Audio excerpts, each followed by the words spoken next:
आज बात करेंगे हम लोग इक्वल मैट्रिक्स पे, यानी दो मैट्रिक्स कैसे कह सकते हैं इक्वल है या नहीं है।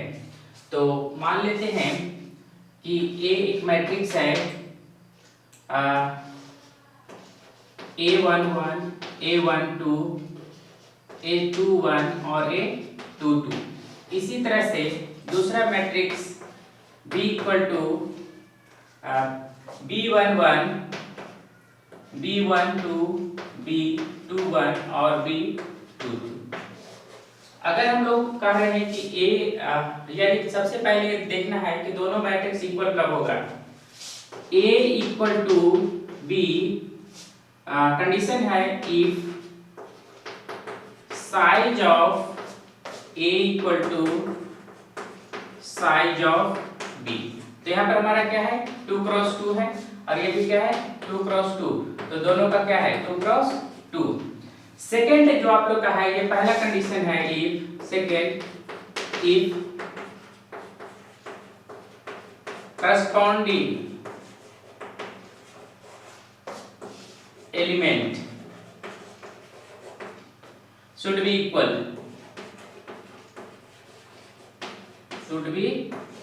equal, such that A11 equal to B11, A12 equal to B12, A21 equal to B21 और A22 equal to B22। तो सबसे पहला जो होता है आप लोग का यहाँ पर से जो साइज है, ये अगर ये 2 क्रॉस 2 का है तो दूसरा भी क्या होना चाहिए 2 क्रॉस 2 का ही होना चाहिए। दूसरा, अगर ये पहला रो का पहला कॉलम का जो वैल्यू है उसी का क्या होना चाहिए, ये इक्वल होना चाहिए, इसका करस्पॉन्डिंग ये इक्वल होना चाहिए, इसके करस्पॉन्डिंग ये इक्वल होना चाहिए और इसके करस्पॉन्डिंग ये इक्वल होना चाहिए। अगर ये सारा वैल्यू इक्वल है तो हम लोग कह सकते हैं कि A इक्वल टू B। तो बिहार बोर्ड में इस पे भी क्वेश्चन आता है, इक्वलिटी ऑफ मैट्रिक्स पे आपका दिया हुआ रहेगा इस तरह से,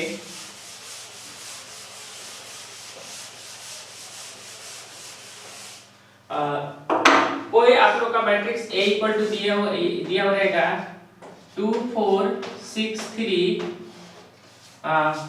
equal to 2 4 x y। Then option में आप लोग का कुछ भी वैल्यू दे सकता है। तो ध्यान रखिएगा यहाँ पर क्या है x है और यहाँ पर क्या है y है, तो x किसके बराबर होगा 6 के बराबर और y किसके बराबर होगा इसके बराबर।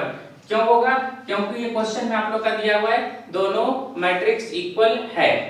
कभी कभी आप लोग का कुछ कंडीशन भी दे सकता है इस तरह से x प्लस y 3 2 4 और equal to 2 3 2 x minus y। और आपसे पूछा जा सकता है then find x and y, और x और y का वैल्यू आप लोग का फाइंड आउट करना रहेगा या फिर आप लोग का ऑप्शन दिया हुआ रहेगा x का इतना है y का इतना है। तो ऐसे क्वेश्चन को आपको क्या करना है, ये वैल्यू किसके बराबर होगा इसके वैल्यू यानी x plus y equal to 2 और दूसरा आपका क्या हो जाएगा x minus y equal to 4। तो ये दोनों इक्वेशन, पहला इक्वेशन और दूसरा इक्वेशन को जब सोल्व कीजिएगा तो आप लोग का जो वैल्यू आएगा वही x और y का वैल्यू होगा। तो बिहार बोर्ड में ऐसा क्वेश्चन आपका पूछने की संभावना है। तो जो बिहार बोर्ड के 2024 में एग्जामिनेशन देने वाले हैं वह जान जाएंगे कि इक्वल मैट्रिक्स का क्या प्रॉपर्टी होता है, और अगर दो मैट्रिक्स इक्वल दिया हुआ है तो वहां पर हम लोग x और y या कोई भी वेरिएबल का वैल्यू कैसे फाइंड आउट कर सकते हैं।